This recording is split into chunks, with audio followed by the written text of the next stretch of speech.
welcome back to my channel. I'm super excited to bring you these life hacks. These are hacks that I use in my everyday life, or at least every week life, and I'm super excited to share them with you. Stick around to the end of the video, because if there's something that you would like to see that you don't see in this video, I will absolutely go ahead and try to do my best to share any tricks that I might have for what you're looking for. In the description box of this video will also be a link to the playlist for hacks and cleaning and organizing in case you're inspired to do something different in your home. Enjoy. Aunt Joyce has had this basket for 18 years because she writes on the bottom who makes it and what year she got it, and it finally broke. She's been using as a laundry basket.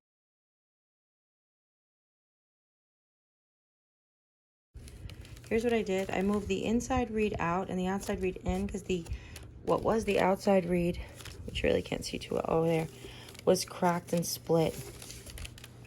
So there is a little gap here, but I don't mind it. It's in the back of the basket. I replaced the red reed with jute.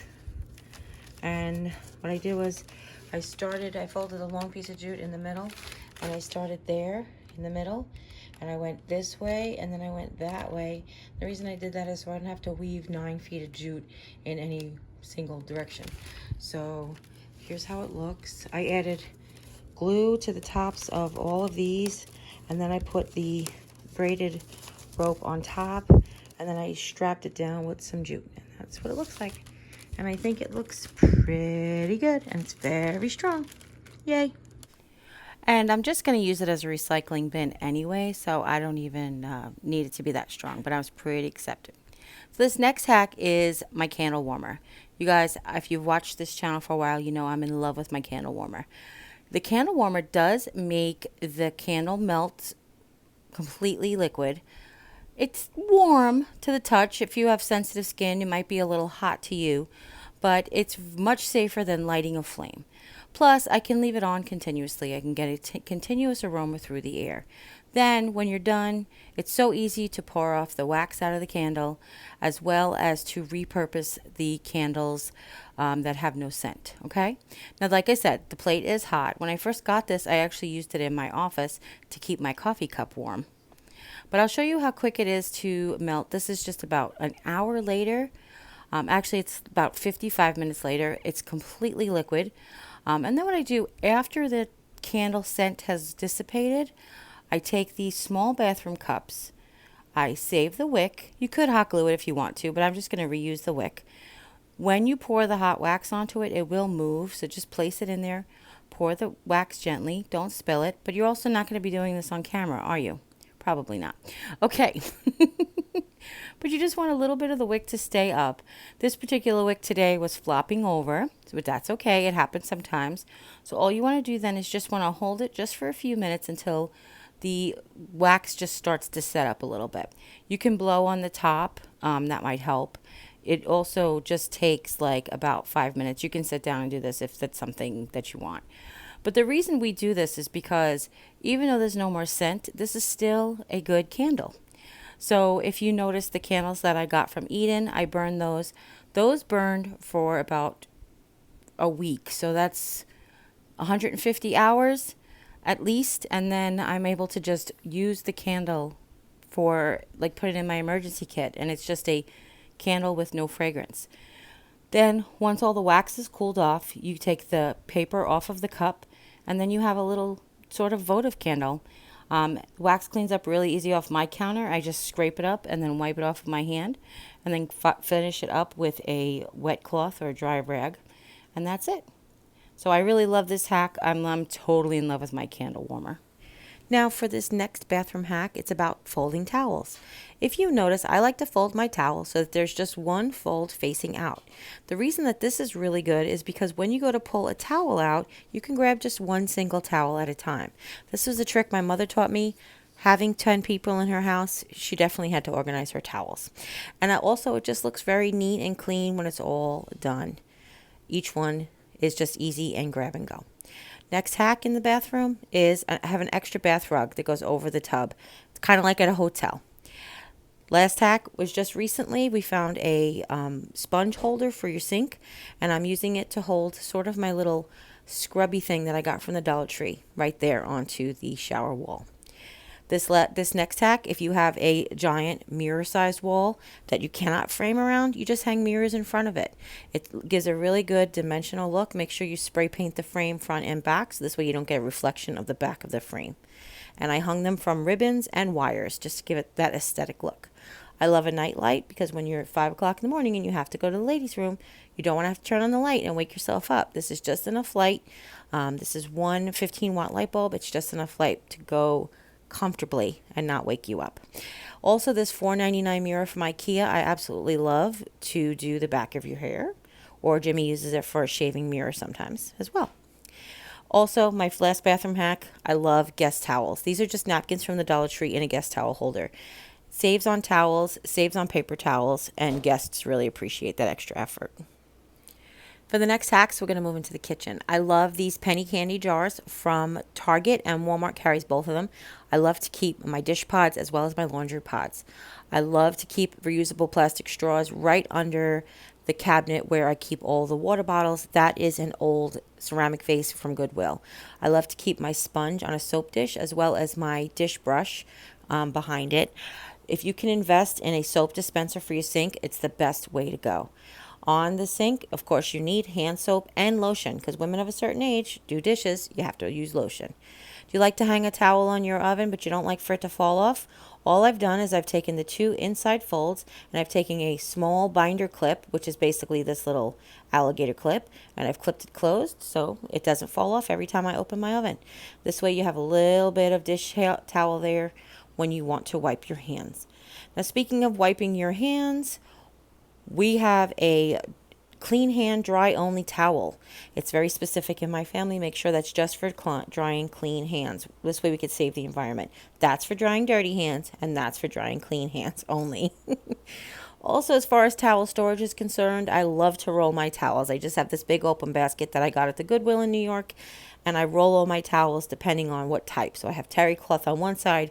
I have all of my sackcloth towels here by color, by design, however you want to do it. They make them easy and ready. Trust me, I've had lots of floods where I've had to grab towels very quickly. These next few are food storage hacks.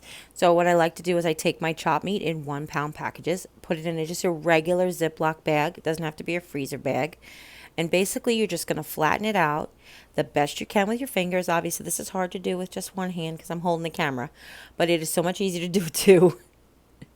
After you flatten it out, you want to zip your bag closed almost all the way. Just a fingertips width is how I like to say, leave it open. And then what you're going to do is you're going to roll your bag. This part is a little harder.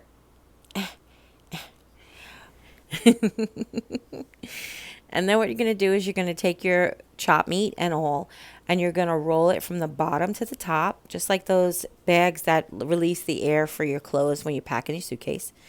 You just roll it all the way up until you get to the very top. And once you get to the very top, you're going to finish zipping it. And what you're left with is virtually vacuum sealed. There's practically no air left in there when you unroll it. Now, another step further is you can make this round the shape of your largest pan that you usually use browning chopped meat in. We like to do this because you really don't have to defrost this to cook it. I just take frozen chopped meat because it's flat like this in the pan. I put the cover on it. I let it start to steam till I get separated, and then I brown it up. I actually package all my meat flat like this, and I'll show you. Now for chicken, I have a previous video that most of this footage is from that has this chicken hack. But what you basically do is I showed you how to fillet the chicken. We do 3 or 4 cutlets depending on how thin they are and for what meal we're prepping. Then we do is you take a sink full of cold water. Again, you zip the bag like almost all the way except for where I keep my finger. I submerge it in the cold water and zip it closed while it's in the cold water. When you pull it out, it is vacuum sealed. There's this whole cold pressure, air release type of situation that happens. Then what I do is I'll show you again. Then I dry them with paper towels, lay them onto that cookie sheet. I actually use a pizza pan, and then I have a pizza pan topper, which is like this grated round pan that like basically lets the air flow from pizza. I love to do it on that because it does let the air flow and it freezes a little faster. But I lay all my meat flat to freeze, and once it gets nice and frozen, the next day usually, I go ahead and I transport it, or transfer it, excuse me, into the container, and then I stack all my meat standing up. Now I know that this has been around for a while. I know I've seen Catherine from Doing on a Dime do it. She has a chest freezer, and she keeps them in like those little Dollar Tree laundry basket looking things. But for me, I have these plastic containers. They're food refrigerator organizers that I got from the Dollar General for just $2 or $3 each. And I just keep that on the side of my freezer, and I keep all my meat standing up there. Now, for this next hack, it is, again, this was on a previous video. This is how we can cut a watermelon and serve it with less mess. Now, I have a watermelon knife that I got at Aldi for $4.99. I love it because I don't have to dull my bread knife cutting watermelon. Plus, this has a sheath, so we can take it to picnics and stuff, which is fantastic. Basically, I'm going to cut the watermelon in half. This was the world's worst watermelon that I got at Aldi that time. Again, this is a video footage from a previous hack video. But what we're going to do is we're going to put the cutting board in a tray to catch all the juices. What I should have done, and I'll show you, you'll see me sliding around here in a minute, is I should have put a non-skid mat or a wet dish towel underneath the tray to keep it from sliding all over the place. Because you have to saw a watermelon, it's going to move on you. Now, these are bowl covers from the Dollar Tree. I also have one pink one that's like a rewashable bowl cover. And this is how you could store your half a watermelon. Just throw a bowl cover over it and put it in the refrigerator. Now, as far as cutting it for serving, what we're going to do is we're going to cut it in slices down from the stem to the bottom cut area. Now, if you don't want your watermelon to fall apart, you don't have to cut all the way through on the first pass. You can leave it attached at the bottom just a very, very little bit. Then what you're going to do is you're going to turn it. You're basically going to slice every inch or two. It depends on who you're serving this to and what you want to do with it. So what I mean by that is I did 2-inch slices because this is for me and Jim to eat. If you want to serve it more delicately or for little kids, maybe you'll make thinner slices. Then you're going to turn it 90 degrees, and then you're going to cut it in the other direction as well. Now be careful. The watermelon will want to come apart on you, so just be safe. What I'm trying to show you here is, do you see how the knife is slipping off the watermelon? What you want to do is you want to hold your knife perpendicular to the surface of the watermelon. So when you're cutting it at those sides, you want to hold your watermelon knife at an angle. This way you can cut into the watermelon, and then you can turn it and cut down. And you're going to repeat the same on the other side. Just be careful. And then when you're all done, if you have a decent looking watermelon, unlike this one, when you're all done, you have these beautiful, perfect, like vessels. I don't even know how to say it. Like, how many times when you were growing up did you have a face full of watermelon because somebody gave you a wedge? But now you have a little stick full of watermelon. You can just eat it right down to the rind. If you are not serving this, this is also a great way to make cubed watermelon. What you could do is you could just take all of those slices and you can go ahead and just cut off the watermelon into chunks for fruit salad or for serving or for whatever you want. But I just love these two sort of quick hacks. Actually, there's like 4 hacks on here, but I just love these 2 quick ways to serve watermelon. So I thought I had the camera on, and I'm so sorry I didn't, but let me just show you what I did really quick. Bananas were this black. The reason we like these bananas to be this black is because they have natural sugar in them that comes out and is sweeter, and you use less sugar in your banana bread. And they look like this. This is the ultimate, like, see how it's almost translucent at this point? So what I do is I had 5, which I thought usually only have 4, but I got one in a kid's meal. So I had 5, so I put 2.5 in each bag. Then what I do is I just take them out of the skin. So you can freeze them in the skin, but then you have to defrost them before you could use them, and it takes a lot longer to defrost them, I've found, in the skin. So what we do is we do this, plus you're not looking at black bananas in your freezer. So just like when we freeze meat, you know, we almost close the bag entirely. We roll it to squeeze all of the air out, and then we close it the rest of the way. And then we freeze these flat. I keep these in my breakfast freezer because I will also sometimes add them to waffle mix and pancake mix. Okay, that still has air in it, so I'll do it with 2 hands, but, you know, holding the camera. So I have, this is what 5 bananas looks like. It's okay that so this is the one that I got in the kids' meal. This one didn't turn all the way. It had black spots, and that's okay. You won't notice it when you cook with them, and they won't taste any different, okay? Banana hack. Like I said, so two bananas usually is what a recipe calls for. When I make waffles and pancakes and stuff, I'll just use 1 or 2 or half or whatever, even. I don't know. It depends on how many I make. So just want to share that with you. So this storage hack is great for pot lids if you are limited on storage space. What we have here is just pot lids, and we have Dollar Tree's basically command strip kind of hooks. They're actually not. They're not the command strip. They're the kinds that have solid sticky backs. And what we're going to do is you're going to hold your pot lids. You're going to put one hook on each around the 4 and 8 o'clock marks. And then you're going to pull them apart and together until the pot lid sticks closest to the cabinet. You want to make sure that the handles of your pot lid will clear any shelves that are on the inside, plus any pots that are on the inside. Then what you do is you have your assistant take the lid out, mark where the 2 holders were so that you can take off the sticky paper and stick them where they belong. Now I will tell you, one of these fell off and was accidentally put back in upside down, so it became useless, but other than that they held really, really well. We didn't prep the cabinet, but if your cabinets are super greasy, then you want to go ahead and clean off all the grease. Either with Dawn or ammonia, some ammonia-based product, or go ahead and use like just rubbing alcohol to prep the surface. But as you can see here, you clear your cabinets, and it's just an amazing hack. You don't have to worry about where you're going to put your lids. All of these lids, pots, coordinating pots are in this cabinet, which works really, really well. So now we're just going to repeat it with 2 other ones. You guys remember Emily, it's always good to have an assistant with this project, but if you don't, what you can use is a pencil or this dry erase marker. Test the dry erase marker on your cabinets and make sure it does wash off your cabinets. What you could do is you can actually circle the pot lid and mark underneath the little hooks where they go, so this way that you can go ahead and you can fix it. And there you have it. Voila.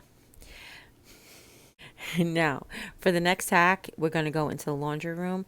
Again, another penny candy jar with the laundry tabs in it. I have a shelf that belonged to my old house that I have hung up behind the washer and dryer. As you can see, I don't have any place to hang shelves because of the window. The other thing is that is a lint brush that goes in to clean the dryer vent. I have it squeezed in there, but you can hang it up next to your dryer if you need it, but keep it close at hand. This is a Dollar Tree laundry basket, and it's so short that it totally clears underneath the dryer door. So I put it there, and that's where we keep dirty dish towels and any other communal linens. I have a rack on the next to the freezer that holds extra laundry supplies as well as a lint garbage can, and then this plastic thing on the refrigerator holds rags and this stiff bristle brush. My mom was a volunteer firefighter, and she was adamant about a clean filter. See, that filter looks clean, right? Until you hit it with the brush, and then look. It's like magic. It picks up things you didn't even see. So that's important to keep that clean to be safe. And for the final hack, we're going to use our fold something in thirds method that we've done plenty of times with ribbon. What we're going to do is we're going to take the top hem, the top edge, which is the one closest to the headboard, and the middle fold, and then we're going to take the bottom hem, which is the one closest to the footboard, underneath, and the top fold, and we're basically going to fold this in thirds. As you can see, it's just going to take me a little bit of effort. This is a king size quilt. Give me a break. But what we do is we basically like fold it in thirds, and then I shake it out so that it lays flat on the end of the bed. Now normally I walk around and I fix it, but my cameraman was holding the camera for me that day and was kind of in the way, so he's just going to fix that. But the reason we like to fold it this way is, as you notice, is if it's in the middle of the night and you need an extra blanket, all you have to do is reach down, grab the end, and the blanket is completely open-upable. That's not a word, but that's what you use. That's it. So hopefully you guys enjoyed this hacks. Hopefully you were able to learn something. If you guys have any questions at all, leave them in the comments down below. If there's any specific thing that you think I might know, go ahead and ask me in the comment section as well. If you could give this video a thumbs up, it would really help my channel. Don't forget to share with friends and family, anybody who might be interested in learning. And if you haven't yet, click subscribe. When you do, a little bell will pop up. When you ring that bell, YouTube will let you know whenever I upload a new video. And as always, you guys take care. God bless, and we'll see you next time. Bye.